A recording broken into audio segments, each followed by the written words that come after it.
Welcome back. अब हम discuss करने जा रहे हैं एनसीईआरटी का ही एक बहुत इंपॉर्टेंट प्रॉब्लम एग्जाम्पल नंबर 8। तो इसमें एग्जैक्टली है क्या, पहले तो यार इसको आराम से देखिए। आपको यहाँ क्या गिवन है इस फिगर में, ये एक ट्राइंगल आपको दिख रहा है ए बी और सी नाम का, ठीक है। और इसको जब मैं ए बी को फर्दर एक्सटेंड करवा रहा हूँ, ये जा रहा है आपका ई तक, और इसको एक्सटेंड करवा रहा हूँ तो ये जा रहा है डी तक।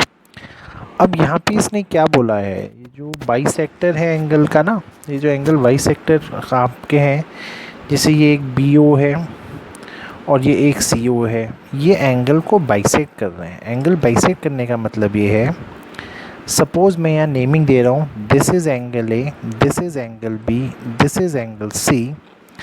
तो ये वाले जो एंगल है यहाँ पे, ये y और y हो जाएगा। एंड द रीज़न इज़ क्योंकि बाइसेक्ट किया है।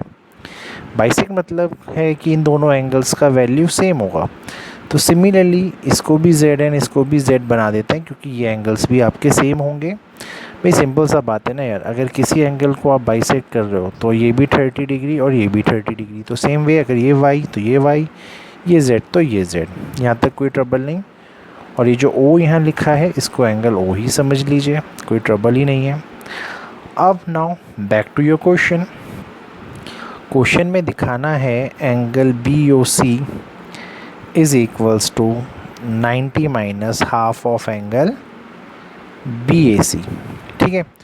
और अगर आपको थोड़ा सा भी ब्रेन अगर आपका लग रहा हो तो कहीं ना कहीं एंगल बी ओ सी है आपका ओ, 90 यहाँ पे एज इट इज़ है, और ये जो बी ए सी है ये कौन सा एंगल है, ए, और इसको लिख देते हैं हम हाफ। तो कहीं ना कहीं जो आपको प्रूव करना है वो अब इस चीज़ को प्रूव करना है, ठीक है। यहाँ तक इस चीज़ को बिल्कुल क्लियरली समझेगा। Now back to your figure. अब इसमें जो जो चीज़ मुझे दिख रही है वो मैं सब लिखूँगा और इसके accordingly I will solve my question. तो सबसे पहले ट्राइंगल ए बी सी में अगर मैं एंगल सम प्रॉपर्टी यूज़ करूँ, था ना, तो एंगल सम प्रॉपर्टी मैं यूज़ करूँ ट्राइंगल की, तो यहाँ से यार ए प्लस बी प्लस सी ये आपका 180 डिग्री आ जाएगा, ठीक है, कोई ट्रबल नहीं है। दूसरे स्टेप में इफ़ यू कैन सी, अगर आप एक और ट्राइंगल यहाँ देख पा रहे हैं, ट्राइंगल बी ओ सी, अगर आप ट्राइंगल बी ओ सी को भी देख पा रहे हैं और उसमें भी एंगल सम प्रॉपर्टी को अगर आप अप्लाई कर पा रहे हैं, तो definitely angle O plus angle Y plus angle Z is equals to 180 degree, ये भी हो जाएगा, ठीक है। अब आपको जो क्वेश्चन में चाहिए वो एंगल O चाहिए। Angle O is equals to 90 minus A upon 2। तो यहाँ से सबसे पहले मैं इस O को अकेला कर देता हूँ, और 180 के साथ फिर मेरा कौन कौन जाएगा, माइनस ऑफ इन दोनों का सम, यानी y प्लस जेड। यहाँ तक तो कोई ट्रबल नहीं होगा, ठीक है। तो फिलहाल तो इस स्टेप पे भी हम रुक जाते हैं।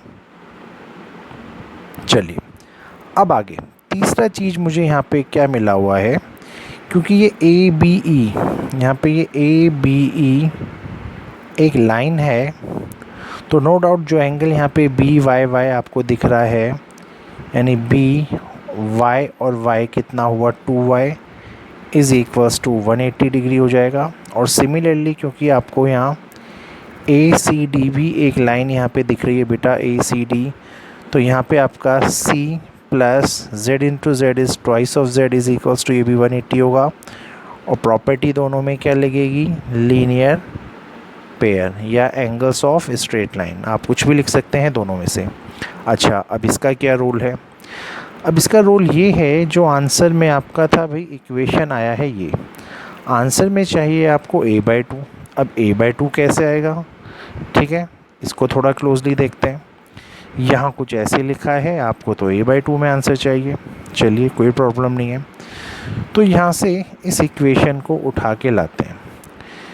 तो as you can see a plus B plus C is equals to, अगर 180 है और अगर आपको a/2 चाहिए, तो मैं क्या कर रहा हूँ, मैं दोनों साइड अगर इसको 2 से डिवाइड कर दूँ तो कहीं ना कहीं मुझे क्या मिलेगा, a/2 plus B by two plus C by two is equals to 90 degree. और यहाँ से अगर मैं इस b प्लस सी के वैल्यू को देखूँ तो ये मुझे मिलेगा b by two plus C by two is equals to 90 minus a by two, ये मुझे मिलेगा। यहाँ तक कोई ट्रबल है? लेकिन यहाँ तक हम पहुँचेंगे कैसे, मेन प्रॉब्लम है हमारी वो। तो यहाँ पहुँचने के लिए मैं क्या करता हूँ, back to my this equation, o is equals to 180 minus Y plus Z था, तो उसी चीज़ को लिखते हैं, this is 180 minus now y। अब यहाँ से y की वैल्यू अगर आप निकाल सकते हैं तो वो क्या आएगी, देखिए ये b जब यहाँ जाएगा तो ये हो जाएगा 180 माइनस बी, और जब ये टू इनको दोनों को ये डिवीज़न में जाएगा, इसको मैं यहाँ लिख देता हूँ जैसे b equals to 2y equals to 180 है, ये b इधर गया तो माइनस b हुआ। फिर y को अगर अकेला छोड़ना है तो इसको डिवाइड करना पड़ेगा कुछ ऐसे, और अलग अलग ये डिवाइड होके y आपका आ जाएगा 90 minus b by to.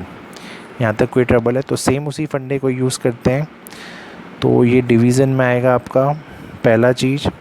Similarly z की जगह भी आप यही लिख सकते हैं, जिस c को इधर ले जाइए, तो this is 180 minus C upon 2, ठीक है। फर्दर जब इसको आप सॉल्व करेंगे तो this is 180 degree minus 180 by two is 90 degree, this is minus का b by two plus again this will become 90 degree and this is minus c by two. As we know 90 plus 90 आपको 180 देगा, वो 180 से cancel हो जाएगा। ये minus जब अंदर जाएगा तो ये प्लस का b बाई टू करेगा, और ये माइनस भी जब अंदर जाएगा तो प्लस का c बाई टू कर देगा, ठीक है। तो यहाँ तक तो कोई ट्रबल नहीं होना चाहिए इस चीज़ को समझने में। तो आपका o फाइनली जो आया है वो आया है b by two plus c by to. अब अगर आप इसको रिकॉल कर पाएँ, ये थ्योरी अभी हमने समझा था, तो can we replace b by two plus c by two का वैल्यू विद दिस थिंग, तो my o will become 90 minus a by to.